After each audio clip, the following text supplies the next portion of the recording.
한국에서 많은 사람들이 가족을 버리고 피난을 갔다라는 소식을 들었습니다.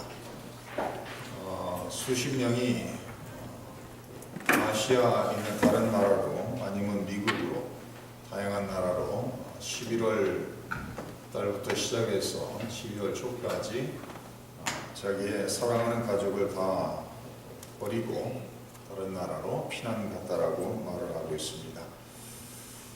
그 내용인즉 12월 달에 전쟁이 있다라는 이언으로 인해서 그 말을 그대로 믿고 자기 온 가족을 데려가기 위해서 설득했는데 가족이 따라오지 않으면은 가족을 버리고, 어떤 가정에서는 남편이자 아빠가 아내와 아이들을 버리고 떠난 사람도 있고, 어느 가정에서는 너무나도 가정을 사랑하던 엄마와 동시에 아내였던 사람이 떠나는 그런 일도 있고, 그러면서 여러 사람들이 지금 한 나라에는 한 50명 정도가 가서 살고 있다라고 이야기를 합니다. 근데 안타까운 것은 그 사람들을 찾아가서 한국에 전쟁이 안 났습니다. 그러니까 이제는 가정으로 돌아오셔야 되지 않겠습니까? 그랬더니 자기들끼리 모르는 사람들끼리 그 한 여자의, 홍혜선이라는 여자의 예언을 듣고 유튜브에서 올라와 있는 그것을 계속 들으면서 두려움에 떨다가 결국은 11월 말 아니면 12월 초에 다 한국을 떠났다고 합니다. 근데 안타까운 것은 지금 피난을 가 있는 사람들을 찾아가서 만나서 인터뷰를 하면서 질문을 하는데, 이 사람들이 전쟁은 안 일어났다는 것을 그렇게 알고 있는 사람들도 있고, 어떤 사람들은 전쟁이 일어났다라고, 홍혜선이라는 사람이 말한 것처럼 전쟁이 일어났는데 종북 정치인들과 이런 사람들이 이것을 보고하고 있지 않다라는 그런 얘기를 하는 것을 그대로 또 믿고, 언젠가는 곧 전쟁이 일어날 것이다 라는 것을 믿고 가정으로 돌아오지 않는 그런 상황에 그대로 처해 있다라고 말합니다. 돈을 많은 사람들에게 빌려서 캐시화해서 한국을 떠난 사람들도 있고, 가족과 완전히 모든 관계를 끊어버리고서 자기만 살기 위해서 전쟁이 날 것이라고 믿고 떠나 있는 사람들도 있다라고 말하고 있습니다. 이 사람 너무나도 안타까운 내용들이에요. 이 사람들은 단 한 사람의 말도 안 되는 소위 예언이라는 것을 믿고 행동으로 옮겼던 사람들입니다. 12월 달에 전쟁이 일어난다 했는데 일어나지 않았으면 이제는 제자리로 돌아와야 할 터인데 이 사람들은 안 돌아온다는 거예요. 그러면서 그곳에서 이 홍혜선이라는 여자를 추종하는 사람들로서 공동생활을 하면서 이제는 이단 사상 속에서 계속 존속하게 될 가능성이 많은 것을 볼 수가 있습니다. 이렇게 한 사람의 어리석은 발언, 한 사람의 하나님과 무관한 그런 발언으로 말미암아 한국의 수많은 기독교인들에게 물의를 일으켰던 그런 사건이었습니다. 오늘 저희가 읽은 말씀 속에서는 이제는 방언과 예언을 사용하는 데 있어서 어떻게 할 것인가에 대해서 구체적으로 설명을 하고 있습니다. 26절 보시면 이렇게 나와 있습니다. 그런즉 형제들아 어찌할까? 너희가 모일 때에 각각 찬송시도 있으며 가르치는 말씀도 있으며 계시도 있으며 방언도 있으며 통역함도 있나니 모든 것을 덕을 세우기 위하여 하라라고 말하고 있습니다. 저희가 이 12장에서 은사에 대해서 쭉 보면서 은사의 목적은 교회의 유익함을 위해서 주셨다는 것을 12장에서도 봤고 14장에서도 또한 보았습니다. 교회의 덕을 세우기 위해서, 유익함을 위해서 하나님께서 은사를 주셨다는 것을 거듭 반복해서 강조함을 통해서, 은사라는 것은 나를 위해서 주어진 것도 아니고 나의 유익도 아니고 하나님의 교회에 다른 사람의 유익을 위해서 주셨다라는 것을 끊임없이 강조하고 있는 것을 볼 수가 있습니다. 은사를 통해서 내가 높여지고 내가 인정받는 곳에 은사가 사용된다면 그 은사는 잘못 사용되고 있다는 것을 우리는 기억할 필요가 있습니다. 고린도 교회에는 수많은 은사가 있었던 것을 우리가 잘 압니다. 방언도 있고 예언도 있고 통역도 있고 찬송도 있고 가르치는 말씀도 계시도 있었다고 말합니다. 그러나 이 모든 은사들이 활용되고 사용되는 데 있어서는 항상 목표는 덕을 세우기 위해서 해야 된다는 것을 오늘 말씀 속에서 다시 한번 강조하고 있습니다. 그러면 은사가 사용되는 데 있어서 특히 이제 방언과 예언이 사용되는 데 있어서 어떻게 하면은 덕을 세울 수 있는가에 대해서 오늘 27절부터 그것을 우리에게 가르쳐주고 있는 말씀들입니다. 27절과 28절을 보시면은 방언을 할 때 어떻게 방언을 사용해야 되는가를 말하고 있고 29절에서 32절까지는 이제는 예언을 한다면은 예언을 어떻게 사용해야 되는가를 가르쳐주고 있습니다. 먼저 27절을 봅니다. 만일 누가 방언으로 말하거든 두 사람이나 많아야 세 사람이 차례를 따라하고 한 사람이 통역할 것이요 만일 통역하는 자가 없으면 교회에서는 잠잠하고 자기와 하나님께 말할 것이다 라고 기록하고 있습니다. 방언의 은사가 바로 사용되지 않으면은 덕을 세우는 것보다 교회에 해를 끼칠 수 있는 가능성이 있다라는 것을 전제하며 말하고 있습니다. 만약에 방언의 은사를 받았다라는 사람이 방언을 사용하는 데 있어서 내가 방언을 사용함으로써 교회의 다른 사람에게 덕이 안 된다라면은 그 사람은 하나님께서 주셨다라는 은사로서 교회에 유익함과 덕을 끼치는 것이 아니라 도리어 교회에 해를 끼치는 결과를 초래한다는 것을 말하고 있습니다. 이 방언을 사용하는 데 있어서 우리가 기억해서 오늘 말씀을 통해서 얘기해 주시고 있는 것은 질서 있게 하라는 거예요. 은사를 사용함으로써 질서를 파괴하여 무질서를 가져오는 것이 아니라 하나님께서 주신 모든 은사는 유익을 위해 덕을 세우기 위해서 주셨기 때문에 이것을 활용하고 사용하는 데 있어서도 질서 있게 하나하나씩 해야 된다라고 가르치고 있습니다. 방언을 사용하는 데 있어서 질서 있게 바로 이 방언을 사용하지 못하면 오히려 해를 끼칠 수 있다는 것을 14장 말씀 뒷부분으로 올라가서 몇 절을 다시 보고 돌아옵니다. 14장 13절 보면 이렇게 나와 있습니다. 그러므로 방언을 말하는 자는 통역하기를 기도할지니 내가 만일 방언으로 기도하면 나의 영이 기도하거니와 나의 마음은 열매를 맺지 못하리라. 그러면 어떻게 할까? 내가 영으로 기도하고 또 마음으로 기도하면 내가 영으로 찬송하고 또 마음으로 찬송하리라. 그렇지 아니하면 내가 영으로 축복할 때 알지 못하는 처지에 있는 자가 내가 무슨 말을 하는지 알지 못하고 내 감사에 어찌 아멘하리요. 너는 감사를 잘하였으나 그러나 다른 사람은 덕세움을 받지 못했다는 거예요.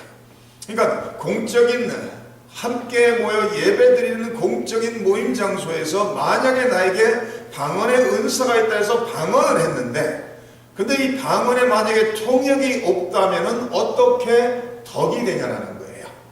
우리가 지난번에도 생각해봤던 것처럼 사도행전 2장 속에서 성령의 임재를 통해서 성령의 임재의 그 역사 속의 임재하심을 증거하기 위해서 방언이라는 것이 첫 번째로 등장하는 걸 볼 수가 있습니다. 근데 사도행전 2장에 나타나는 방언은 무엇이었죠? 다른 나라 언어였다라는 것을 성경에 기록합니다. 근데 왜 수많은 120 성도들이 마가다락방에서 성령의 임재하심을 기다리고 성령이 임재하셨을 때 그들이 다른 나라 언어로서 계속 방언의 말을 하고 있는데 목적이 어디 있었죠? 그 상황 속에서 수많은 나라의 사람들이 모여서 그 광경을 바라보면서 그들이 고백하는 것이 이들이 우리의 언어로 하나님의 비밀을 하나님의 진리를 외치고 있다는 거예요. 그래야 결과적으로 나타난 모습은 믿는 사람들이 많이 더해졌다. 그래서 3,000이라는 숫자가 그날 더해졌다라고 사도행전 2장에 기록을 하고 있습니다. 그래서 방언을 만약에 공적인 모임 장소에서 사용했다면 이 방언의 통역이 꼭 있어야 된다는 걸 말하며, 만약에 통역이 없다면 어떻게 이 방언의 은사가 유익함이 될 수 있냐라는 거예요. 듣는 사람이 못 알아듣는다면 아무에게도 유익함이 될 수 없다라고 말하면서 19절에 이렇게 말합니다. 그러나 교회에서 내가 남을 가르치기 위하여 깨달은 마음으로 5마디 말을 하는 것이 1만마디 방언으로 말하는 것보다 낫다라고 말하고 있습니다. 교회에서 1만마디에 알아들을 수 없는, 통역이 없는 방언을 말하는 것보다 5마디에 알아들을 수 있는 깨달음을 말하는 것이 훨씬 더 유익하고 낫다라고 성경은 가르치고 있습니다. 그러면서 23절에 가서는 그러므로 온 교회가 함께 모여 다 방언으로 말하면 알지 못하는 자들이나 믿지 않는 자들이 들어와서 너희를 미쳤다 하지 않겠느냐. 그저 서로 전부 다 방언으로만 말하는데 거기는 통역이 없다면 서로에게도 아무 유익함도 없고, 만약에 안 믿는 사람이 들어와서 그 광경을 바라본다면 이것은 전부 다 미친 사람들의 모임뿐이라고 말하고 돌아설 수밖에 없다라고 기록하고 있습니다. 다시 오늘 본문으로 돌아가셔서, 그래서 방언을 만약에 방언의 은사를 받았다 하면 방언을 말하는 데 있어서 어떻게 해야 되느냐. 27절 첫 번째 말하는 것은 2사람이나 많아야 3사람이 해야 된다는 거예요. 지금 이 말씀 무슨 말이죠? 지금 고린도 교회에 2사람이나 3사람이 아니라 수많은 사람이 서로 방언을 말하고 있다는 것을 우리가 생각해 볼 수가 있습니다. 은사를 모든 사람이 같은 은사를 받을 수 없으므로 방언의 은사를 받았다라는 사람만 해야 된다는 것을 말하면서 그 다음에 말하고 있는 것은 차례로 따라하라는 거예요. One by one. 한 사람씩 one at a time. 한 사람씩 하나님께서 주시는 방언을 말하라는 거예요. 그러면서 세 번째 주시는 말씀은 무엇이죠? 이 방언에 대해서 세 번째 말하고 있는 것은 27절에 그리고 한 사람이 통역을 하라는 거예요. 지금 2사람 아니면 많아야 3사람이 방언을 말하는데, 방언을 말하는 것을 또 다른 사람이 통역을 해야 된다는 거예요. 지금 무슨 말이죠? 한 사람씩 질서 있게 순서대로 하라는 것은 은사를 자기가 억제할 수도 있고 컨트롤 절제할 수도 있다는 걸 말하는 거예요. 만약에 은사를 받았다 하면서 은사를 내가 억제할 수 없다, 이것은 말이 안 된다는 거예요. 순서 있게 하나하나씩 하고 방언을 말한 것을 한 사람은 통역을 해야 된다는 거예요. 그래서 네 번째 말하는 것은 만약에 통역이 없다면 잠잠하라는 거예요. 방언의 은사를 내가 받았다 말하는데 그 자리에 통역이 없다면 아무 유익함이 있을 수가 없고 덕이 될 수 없으니까 그 사람은 방언의 은사를 받았다 할지라도 교회 안에서는 잠잠하라는 거예요. 그래서 어떻게 하라고요? 혼자 개인적으로 하나님께 말하라는 거예요. 근데 우리가 이미 보았던, 조금 전에 읽었던 그 내용 중에 말하는 것은 방언의 은사를 받은 사람이 개인적으로 하나님께 기도한다 할지라도 그러면 그 사람은 통역의 은사를 간구해야 된다고 말했죠. 왜? 자기가 3시간, 4시간, 10시간을 방언으로 말하는데 전혀 통역의 은사 없어서 무슨 말인지 모른다면 자기에게도 아무 유익함이 없다는 것을 기록하고 있습니다. 이 홍해선이라는 사람은 분명히 거짓 선지자입니다. 가짜입니다. 말할 것도 없어요, 이 사람은. 근데 이 사람이 소위 자기의 집회에 참석했다라는 사람들에게 안수 기도를 하면서 예언 기도를 해주는데 무슨 내용 한 줄 아세요? 아이고 시편 좀 더 읽어야 되겠네. 뭐 이딴 소리, 말도 안 되는 소리. 그러면서 이 홍해선이라는 사람한테 전화해서 책임감에 대해서 물어봤어요. 당신이 12월 달에 오신다고 했는데 안 오시지 않았느냐. 그럼 이 사람들 다 어떻게 해야 되냐. 그러니까 이 사람의 말대꾸가 이렇습니다. 아니 자기들이 나라를 떠났으면 자기들이 전쟁 안 일어났으면 돌아가야지. 그러면서 이런 표현을 써요. 내가 그 사람들 똥기저귀를 갈아줘야 되느냐. 이런 말투예요. 그래서 이건 말이 되지 않느냐 이렇게 자꾸 이제 말을 하니까 어떤 사람이 직접 가족을 버리고 이 사람의 말을 믿고 나라를 떠나 피난 간 사람의 가족이 홍해선이라도 전화해서 대화를 나누면서 책임져라 그러니까 막 저주를 퍼붓는 거예요. 당신들은 다 지옥 간다. 이것은 말도 안 되는 짓이죠. 그 말투 속에서도 이 사람은 하나님의 사람이 아니라는 것이 다 증명이 되고 있습니다. 근데 한국에 대해서 박근혜 대통령에 대해서 자기가 예언을 한다면서 뭘 했죠? 방언으로 따따따따 말하고 자기가 통역을 했어요. 그럼 무슨 문제가 생기죠? 지금 방언으로 말하고 통역을 하면서 예언을 하고 있는데 왜 그 짓을 하고 있죠? 지금 따따따따 방언으로 말하면은 꼭 하나님 앞에 무슨 직접 계시를 받는 것처럼 여겨질 수 있고, 그런데 그것을 통역했을 때 아, 이것이 하나님께서 주시는 메시지인가 보다 라고 착각할 수 있게 만드는 거죠. 만약에 예언의 은사라면은 그냥 예언하면 되는 것이지, 이것을 방언을 하고 자기가 통역을 하고 이렇게 되면은, 만약에 혼자서 모든 것을 다 할 수 있다면, 다 하게 된다면은 이것은 자기 마음대로 사람을 속이는데 사용할 수도 있다라는 거예요. 그러면서 자기가 방언을 하고 방언을 통해가면서 예언했던 모든 것이 하나도 이루어진 게 없어요. 땅굴을 파고 땅굴을 열고 들어와서 박근혜 대통령을 인질로 끌어갈 거다 시작해서 여자들과 어린아이들 데려다가 북한에서 인육으로 먹을 것이다, 베르벨 소리를 다 했어요. 근데 한마디도 그 미친 여자가 한 소리는 이루어진 게 없어요. 근데 사람들은 그런 정신 나간 여자의 말을 들으면서 그 사람이 말하는 것에도 이것은 정신 나간 소리요, 이것은 말도 안 되는 소리가 이런 말을 하길 두려워. 왜? 하나님의 종이면 어쩔까? 저는 그 여자란 사람의 이투를 딱 보는, 아니에요. 이거는 두말할 것도 없이 이것은 사기꾼이고 가짜입니다. 근데 그런 말을 듣고서 혹해서 피난가 있는 사람들이 한국에 지금 일어난 일들을 봐라. 빌딩에 금이 간다. 왜? 땅굴이 많으니까.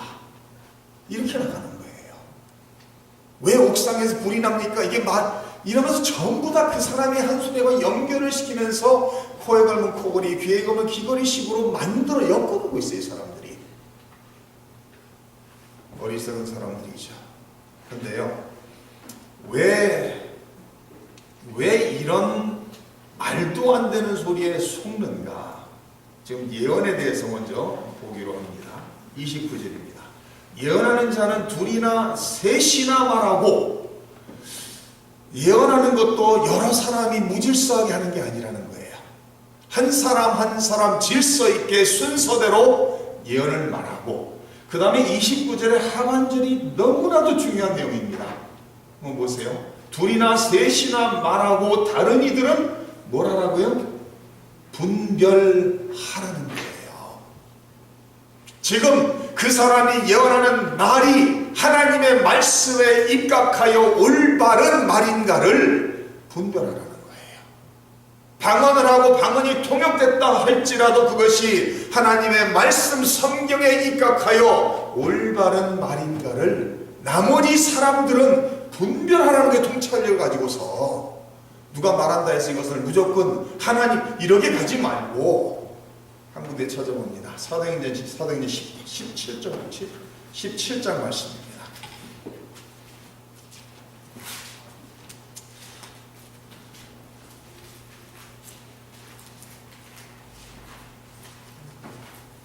사도행전 17장 이 내용은 성도님들이 줄쳐놓으시고 잘 깨달으시기를 바랍니다. 사도행전 17장 10절입니다. 밤에 형제들이 곧 바울과 실라를 베레아로 보내니 그들이 이르러 유대인의 회당에 들어가니라. 베레아에 있는 사람들은 데살로니가에 있는 사람들보다 더 너그러워서 간절한 마음으로 말씀을 받고, 이것이 그러한가 하여 날마다 성경을 상고함으로 그 중에 믿는 사람이 많고 또 헬라의 귀부인과 남자가 적지 아니했다라고 말하고 있습니다. 베레아 사람들은 하나님의 말씀을 간절한 마음으로 받았다라고 말하고 있어요. 간절한 마음으로 말씀을 받고 난 후에 그들이 뭐랬어요?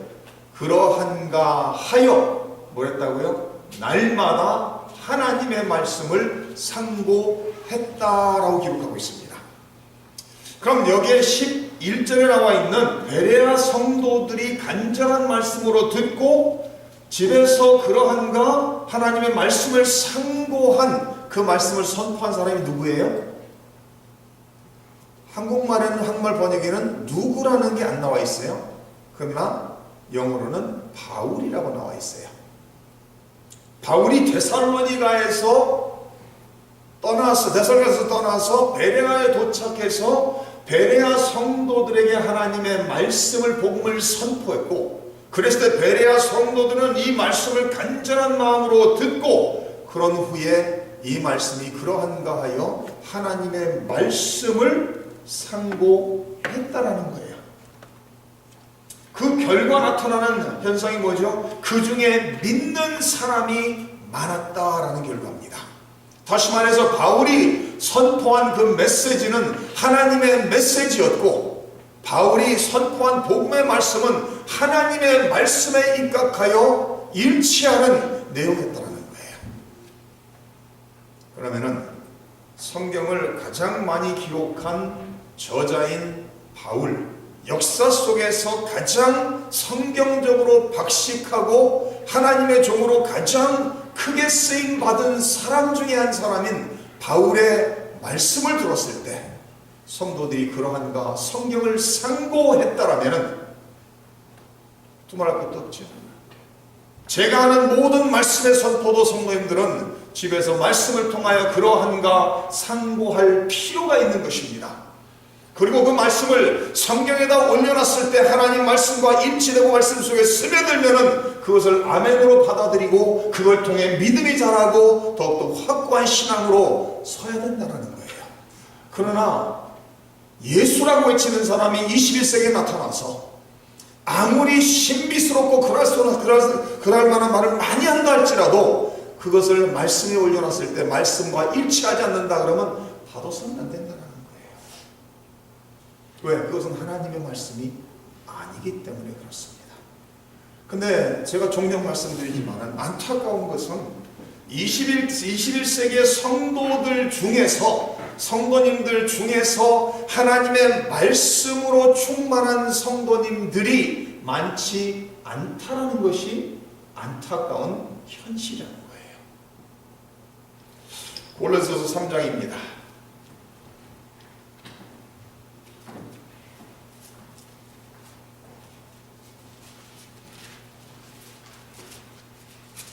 에베소서, 빌립보서, 그 다음에 골로새서입니다.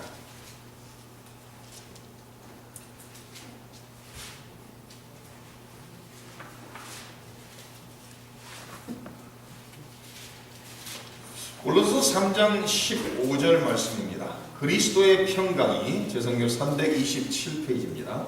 그리스도의 평강이 너희 마음을 주장하게 하라. 너희는 평강을 위하여 한 몸으로 부르심을 받았나니 너희는 또한 감사하는 자가 되라. 그리스도의 말씀이 너희 속에 풍성히 거하여 모든 지혜로 피차 가르치며 권면하고 시와 찬송과 신령한 노래를 부르며 감사하는 마음으로 하나님을 찬양하라. 무엇으로 성도들의 마음이 풍성해야 된다고요? 하나님의 말씀입니다. 그리스도의 말씀, 하나님의 말씀, 성경으로서 풍성할 때 그 성도는 결코 유혹에, 거짓에 넘어가지 않습니다. 저는 예수님을 믿고서 처음부터 하나님의 은혜가 저에게는 말씀을 통해서 임했어요. 그래서 저는 예수님을 처음 영접한 후에 말씀 보는 게 저의 열정이었습니다. 그래서 예수 믿고 계속해서 말씀을 많이 봤어요. 그러면서 말씀을 계속 보면서 이단들이 하는 짓을 보면 혹하고 넘어갈 내용이 아무것도 없는 거예요. 하나님의 진리의 말씀, 성도의 기준이 되는 말씀 속에 깊이 뿌리 내리고 말씀이 내 마음에 풍성히 거하니까 흔들릴 일도 없고 욕받을 일도 없고 그 사람들의 말이 전혀 말이 안 된다는 것이 쉽게 분별이 됩니다. 잘 기억할 성도님들, 성도님들은 진리를 얼마나 마음속에 새기느냐에 따라서 분별력을 갖게 되는 거예요. 그럼 다시 말해서 신앙생활을 20년, 30년 했을지라도 말씀이 없다면 그 사람은 분별력이 없을 수밖에 없습니다. 분별력을 가질 수 있게 하는 기준이 없다라는 얘기예요. 9 곱하기 9가 뭐죠? 어려운 질문이죠. 왜 느닷없이 9 곱하기 9를 9 곱하기 9는 83입니다. 이러면은 성도님들이 아니라고 말하시겠죠. 아니라고 말을 해야죠. 제가 목사이기 때문에 83이 맞습니까? 아니에요. 목사가 아니라 목사의 할아버지일지라도 틀린 거예요. 그거는요. 왜? 우리 어려서 구구단을 배우면서 9고 81로 배웠거든요. 그러면 구구단을 외운 사람에 한해서만 9 곱하기 9가 81이라는 분별력을 가질 수 있는 거예요. 그러나 모르는 사람 어떻죠? 한 번도 구구단을 배워본 적이 없는 사람에게 야, 9 곱하기 9는 24야. 그걸 믿습니까? 안 믿습니까? 안 믿을 수 있는 건덕지가 없는 거예요. 기준이 없는 거예요. 분별력이 없는 거예요. 왜 오늘 이 시대에 이단들이 판치느냐? 왜 오늘 이 시대에 예언자다 선지자다 하면서 예언하면서 사도 이런 말도 안 되는 소리를 외치는데 왜 수많은 사람들이 그 속에 속아 넘어가느냐? 말씀의 기준이 없어서 그렇다는 거예요. 그러니까 예언하는 사람도 둘이나 셋이 질서 있게 할 것이요, 나머지는 뭘 하라고요? 분별하라는 거예요. 분별. 잘못됐으면 아니라고 말할 수 있어야 된다는 거예요. 사랑이 무엇입니까? 거짓을 듣고 거짓을 따라가고 있는데 박수 치는 게 사랑이 아니죠. 거짓을 거짓이라고 말하는 것이, 제가 만약에 목사로 강단해서 엉뚱한 말씀을 선포했다 합시다. 성도님들이 저를 사랑하시고 하나님을 사랑한다면 저한테 잘못됐다라는 것을 지적할 수 있어야 돼요. 그렇지 않아요? 제가 이단적인 것을 외쳤는데 그것을 아멘하고 목사님이 했으니까 맞겠지 하고, 이건 말이 안 되는 거예요. 사랑이라는 것은 진리 속에서 우리가 함께 바로 세워져 가기 위해서 우리가 있는 것이죠. 둘이나 셋이 예언하고 나머지 사람들은 이것을 분별하고, 만일 곁에 앉아있는 다른 이에게 계시가 있으면 먼저 하던 자는 잠잠하고, 다시 말해서 예언도 자기가 절제할 수 있다는 얘기죠. 하는 도중에도 누가 계시가 있다면 그 사람은 잠잠하라는 거예요.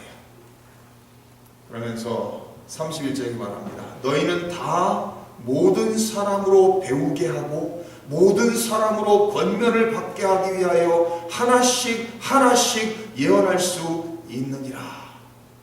지금 예언을 통해서, 방언과 방언 통역을 통해서 궁극적인 목적은 뭐예요? 배우게 하고 권면을 받게 하라는 거예요. 그런데 이 홍해선이라는 사람이 외쳤을 때 수많은 하나님의 백성들이 이거는 거짓이다,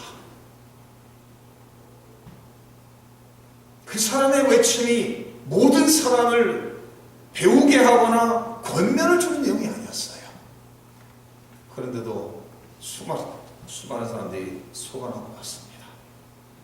3절 말씀에도 이미 나왔었죠. 14장 3절에 그러나 예언하는 자는 사람에게 말하여 덕을 세우며 권면하며 위로하는 것이라는 거예요. 하나님의 말씀을 통해서 하나님의 백성들이 배우고 권면을 받고 하나님의 백성들에게 위로함과 덕을 세움의 결과를 가져와야 된다라고 말을 하고 있습니다. 그래서 33절에 말씀하시는 것은 하나님은 무질서의 하나님이 아니시라는 겁니다. 마지막으로 한 군데만 찾아봅니다. 창세기 1장입니다.